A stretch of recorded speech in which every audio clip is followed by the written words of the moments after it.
Ladies and gentlemen, as we begin our services, if we can please kindly turn off all cell phones or electronic devices, or please place them on silent. Thank you.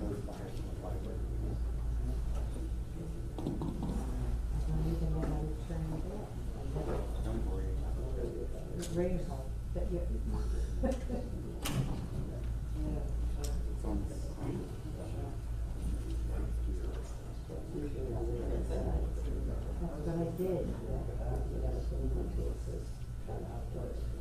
Don't do it, you won't know how to turn it off. So good morning, first of all, everyone, and thank you very much for being here. I'm going to guess that for everybody in this room, I'm a new face because I have not been in the community for very long. My name is Rabbi David Englander.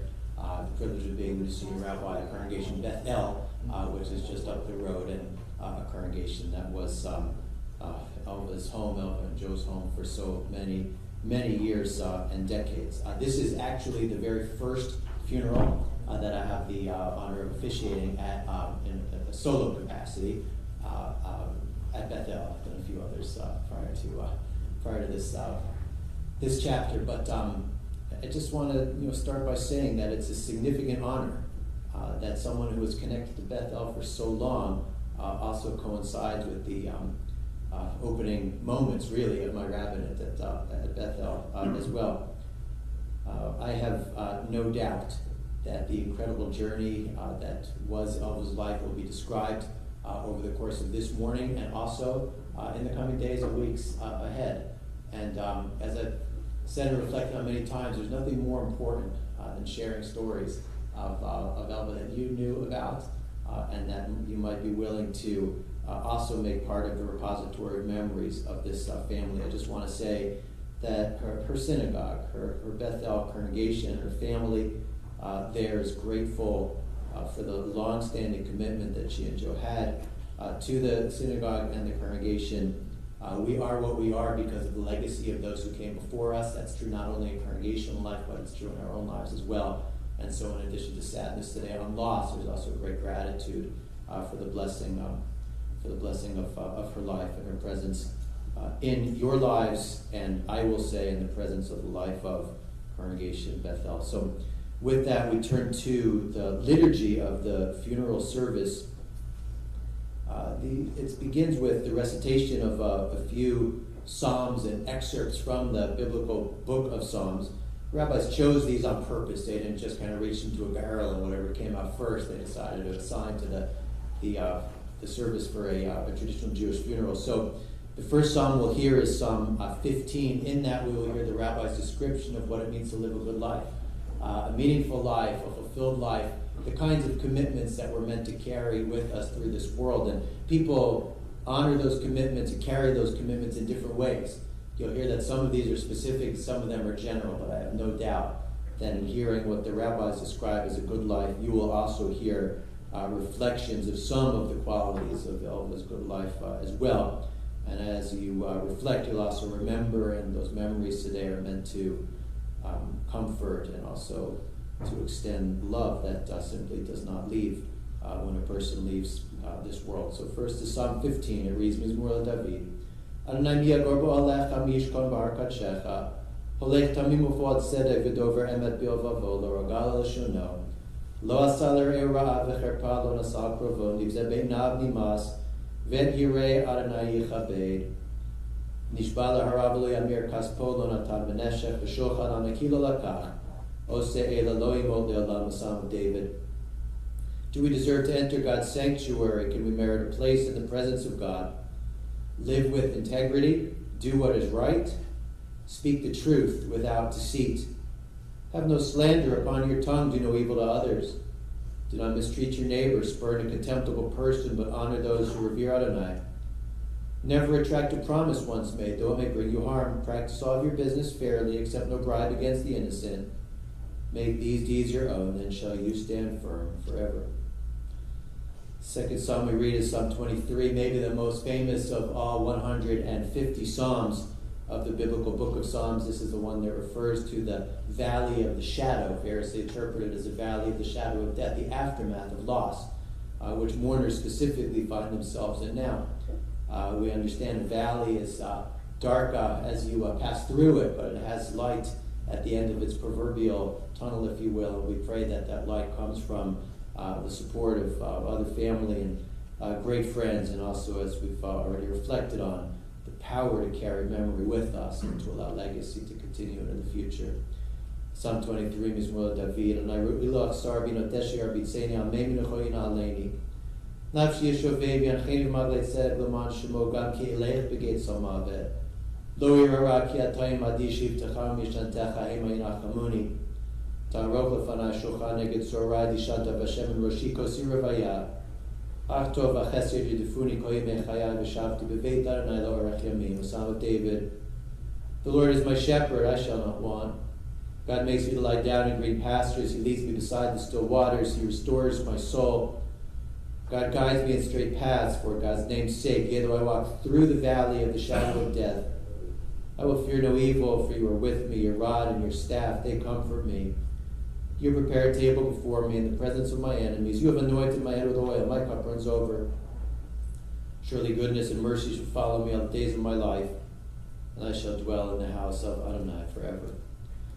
Finally, just an excerpt from Psalm 103, a few verses chosen, I think, because it's a reflection on how all of our earthly journeys are necessarily impermanent and temporary, but there are aspects of that journey that can have lasting effect, especially through the ways that we reach into the lives of others and connect to them through meaningful relationship. It also mentions children's children and grandchildren are noted today for their loss, for the ways that grandparents can have such a strong impact on the lives of their grandchildren, and I'm sure that Elva did.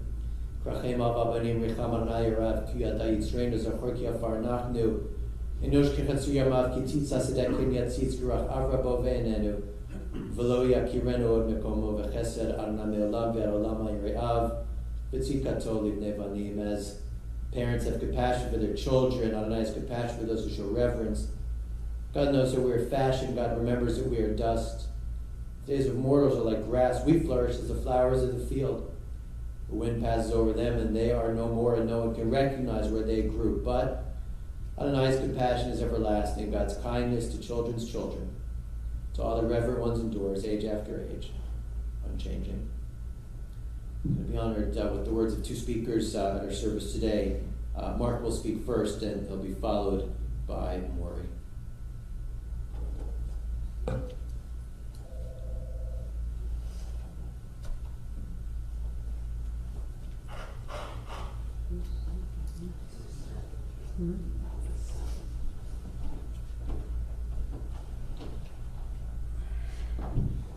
Shalom. Embarrassingly, I haven't spoken that word in years. I was taught in Hebrew school that it had several meanings. Hello, goodbye, and peace. So, hello to everyone who came here to remember and honor our mother. Goodbye to an incredible woman, mother, grandmother, wife, and friend. And peace. May we all find it. I'd like to thank everybody that's shown love and support for our family during this difficult time. There are some people I'd like to give a special heartfelt thanks. My cousin Mari, his wife Mary Ellen, and their daughter Claire.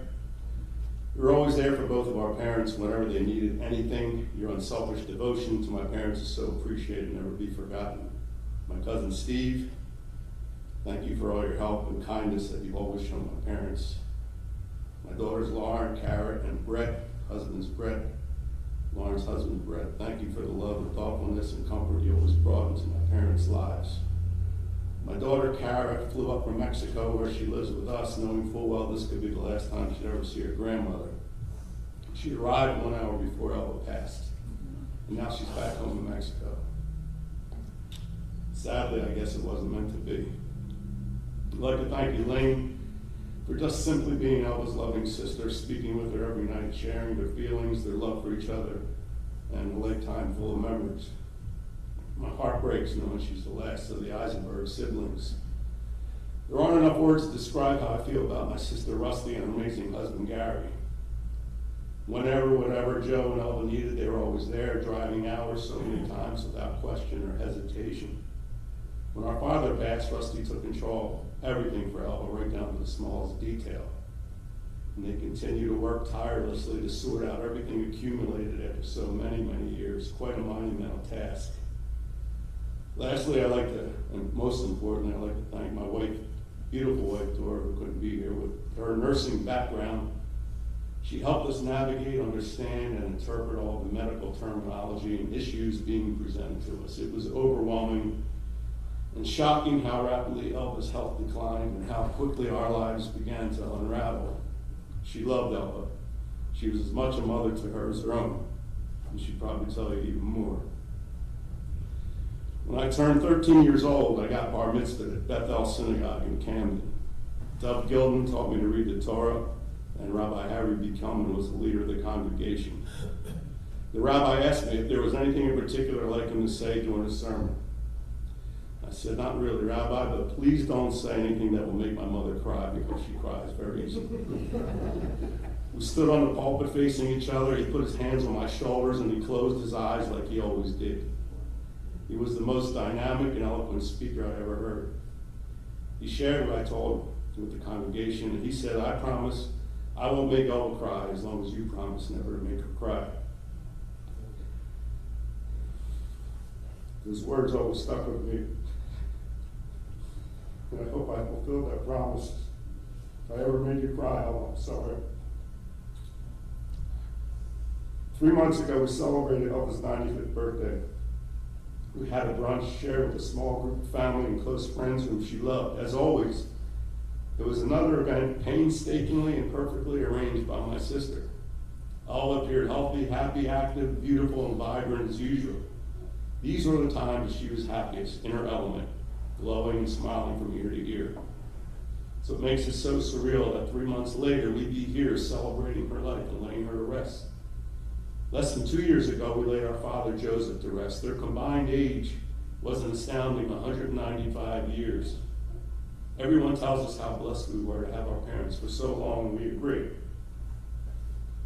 But it doesn't make it any easier. It doesn't matter how much we agree, how much you prepare yourself. It still hurts. It doesn't make any sense. It's still painful and leaves an agonizing emptiness in your heart and in your soul. You get through it, but you never get over it. It's comforting knowing that they were so loved. But there's one thing we can't escape or run from, and that's time. You can't buy more time. And at some point, we'll all run out of it. When we're happy and healthy, we take time for granted. When we're sad or grieving or suffering, we wish we had just a little more of it. We can only control how we spend our time while we're here on this earth. Time is so precious. You should always honor and cherish the memories of the times you have with the people who meant so much to you, and hopefully it will eventually help ease your pain. I truly believe Elva and Joe are together.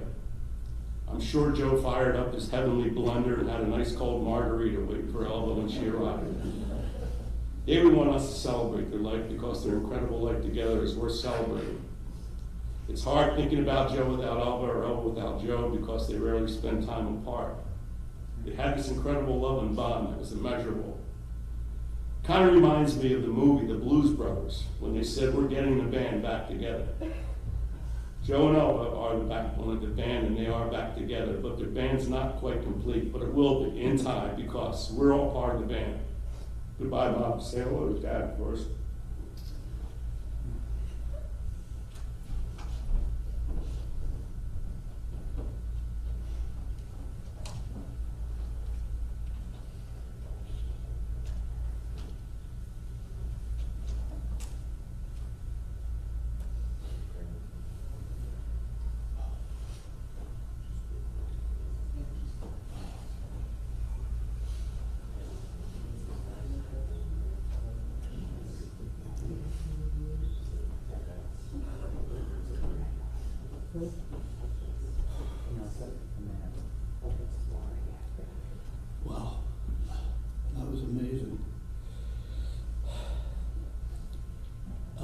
always used to tell us stories about her growing up in the same crib as my mother. Every meal, all the time, every holiday. That's how close they were. So growing up, my Aunt Elva, Uncle Joe, that's all I knew until I was about 12 years old and someone told me they're not really my aunt and uncle. They're just good friends of the family. They bursted my bubble, but I'll tell you, they were always one of my favorite aunt and uncles. I never thought of that day ever after that. On holiday meals, she would always tell, even when I was a kid, how bad I was growing up. She would tell the stories of me putting a hose in the neighbor's basement. Every kid did that, right? And then when I started having kids, she said, "Oh, your father, he was so bad when he was growing up. Oh, I'm telling you, he used to jump out of the crib when he was 9 months old and go into the chocolate, and every holiday, up until just a couple holidays ago, she would tell the story." I'm going to miss that. We're also going to miss the dinners that she used to invite Mary Ellen and myself to, and all the brunches that we used to go to the kibitz room, and just going out to dinner. We had a special bond. It was fantastic.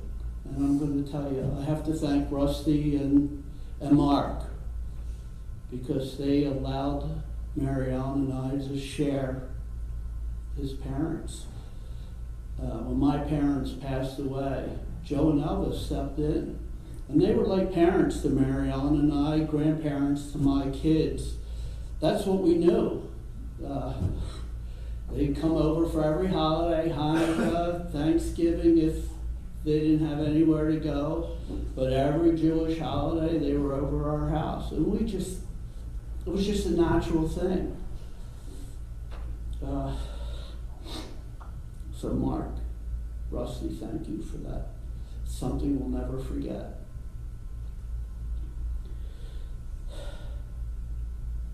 So Elva is back at the Rat Pack, because she always told us she had friends, but she didn't really have her friends. But now she's back together with what we call the Rat Pack. She's with my mother and father. She's with the Taylors. She's with the Browns. She's with the Fields. She's enjoying the casino in the sky on my dad's comps, and they're seeing Frank Sinatra. They're seeing whoever they want in the sky. And they're back enjoying themselves. And that's the way I want to think about the parting of my Aunt Elva. That she's now with everybody that she loved, especially her husband, Joe. Thank you.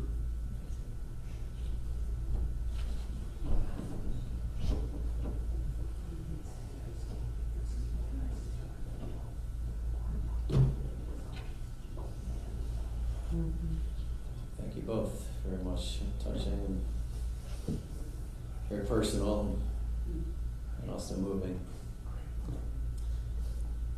So being relatively new to Bethel, it's mainly from a wonderful conversation that I was able to have with Rachel, that I learned what I know about Elva's life, in addition, of course, to what we all just heard. Mark, I know you traveled to be here from some distance, and I'm glad you made it safely. And you are all showing your love and respect and appreciation, and you're fulfilling the significant mitzvah, Jewish commandment of kibbud av v'em, honoring a parent in this difficult but also meaningful way.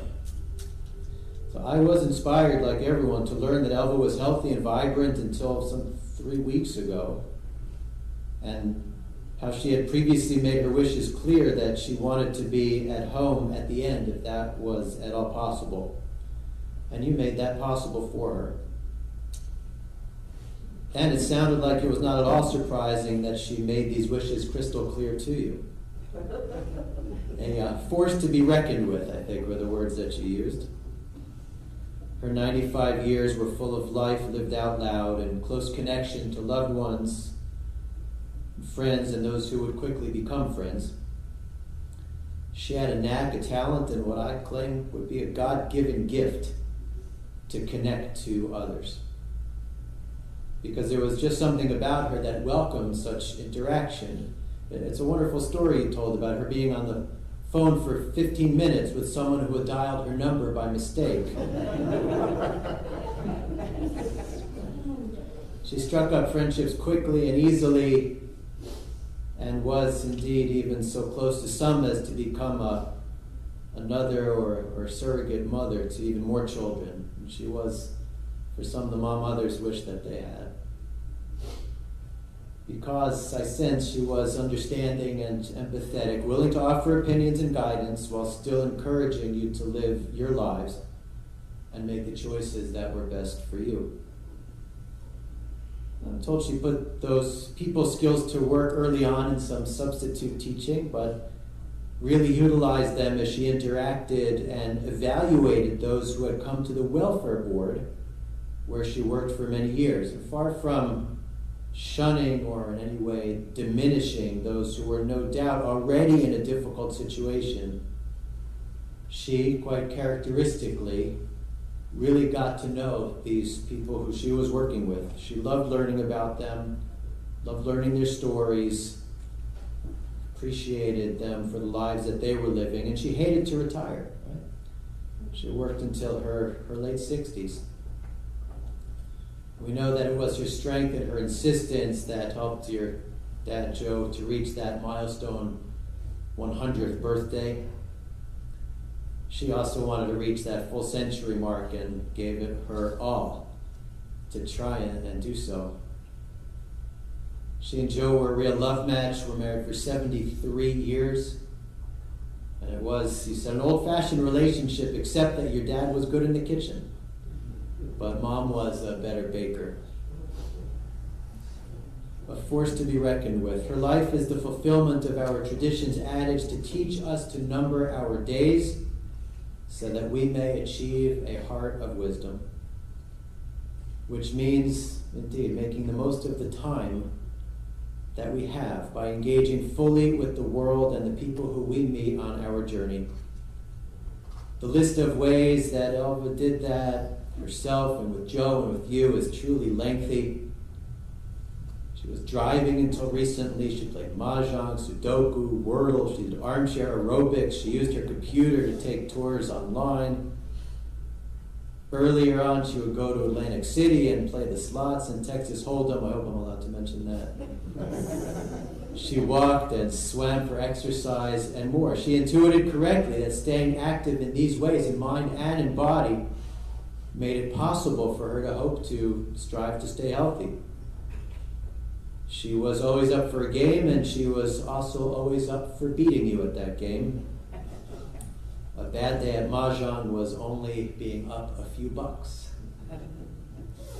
Her earthly journey took her from Camden and Baltimore and Passaic to Cherry Hill. Home, wherever it was also a base, a home base for her, for Joe, for family. It was a base also for her and Joe's travel all over the world, most often done by the tours I'm sure she would come home and tell you all about. And they did have the privilege and honor of journeying to Israel at least once. Their connection to Congregation Bethel in 3 locations, certainly among the longest in our entire membership, over 70 years, from Camden to Chapel Avenue, now to Voorhees. Both of you were in Hebrew school there through high school. Elva was active in sisterhood and Joe in men's club, and she will be buried in the Bethel section of Crescent Memorial Park as is appropriate. Of course, with Joe, with whom she is indeed now reunited. In whatever way that idea makes sense to you, I agree. They are now truly together again. In our weekly Torah reading cycle, we're currently toward the beginning of the book of Deuteronomy, the last book of the Torah. This week in Parshat Va'echanan, Moses continues to remind the people of what they had experienced through their journey, including the revelation of the Ten Commandments at Mount Sinai. One of those commandments, of course, that which I mentioned, doing our very best to honor our parents. Interspersed with the way he reminds the people of past events of their fairly short history to this point, Moses tells them, and this is what you need to do into the future. You need to tell this story. You need to repeat these narratives. You need to hand them on and hand them off to each generation that will follow you. Don't forget that the world did not start with you and it won't end with you either. You come from somewhere. And as a result of the lives you build, the next generations will find their way to meaning. That won't be exactly in the same way that you did, but it will most certainly be informed by the way you did. And so we strive to live lives of meaning and build lives of value to make the most of our days, and also to set an example for anyone who might be watching and learning. I sense that Elva was a teacher at heart, not only of children, but of everyone who had the privilege of knowing her and benefiting from the significant bright light that her vibrant and engaged life produced. You'll take the example of her life and you will emulate it in ways that make sense to you. And you will tell the story of her life to future generations. All of that is encoded in our spiritual DNA because it is what Moses charged our ancestors to do. It is in large part what our Jewish tradition is based on. And it is something that is carried on through the generations by those who, like Elva, committed their lives to building a legacy of personality, love, trust, and gratitude. The legacy of her life is now carried by each of you in the form of precious memories. And we pray that the memory, spirit, and recollections of the blessed life that Elva built will always be also for a blessing. I extend my condolences, those of the Congregation Bethel community, to Mark and to Dora, to Rachel and to Gary, to her sister Elaine, to grandchildren, Lauren and Karen, to everyone who mourns loss of a very special person in your lives. May the soul of Elva Diamond be bound up in the body of eternal life. May she rest in peace, and we can say Amen. Amen. Those reasonably comfortable and able to do so are invited to rise at this time for the Amale Memorial Prayer, in which we invoke Elva's Hebrew name and Hebrew names of her parents, linking the generations one to the next, moments of gain and moments of loss as well. Following that, I believe there will be some announcements as to the next steps of our service and interment today. El Malei Rachamim, Shochen Bar Romim, Amitzei Menucha Nechona Tacha Kanfei Ashchina, B'ma'alot Kedoshim U'Toarim, Kezohar Rakia Mazhirim Et Nishma Chava, Bat Gitman Tevya V'Leah, Shalcha L'Olama B'Gan Eden Tei Menuchata, Ana Bal Rachamim, Asireh B'Seiter Kanafecha Olamim, U'Tzor B'Tzor Chaim Et Nishmata, Adonai V'Nachlata, V'Tnuach B'Shalom HaMishkava V'Nomar, Amen. Exalted, compassionate God, grant infinite rest in your sheltering presence among the holy and the pure, to the soul of Chava Bat Gitman Tevya V'Leah, who has gone to her eternal home. Merciful one, we ask that her loved one find perfect peace in your eternal embrace. May her soul be bound up in the bond of life. May she rest in peace. And let us say, Amen. I ask you to stand in a few moments.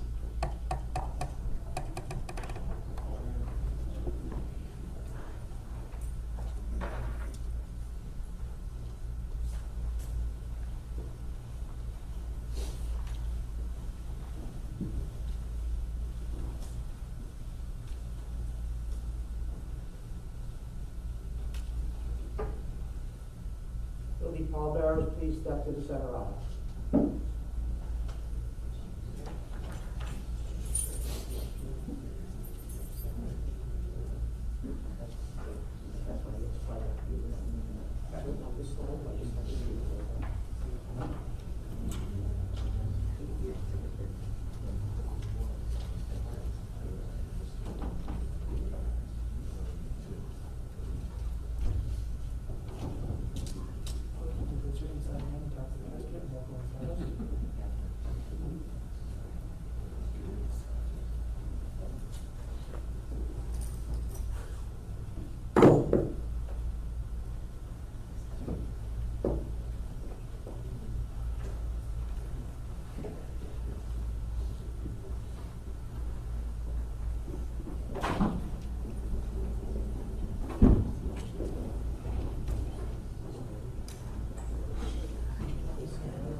Folks in these two rows, if you go ahead and mark on, please.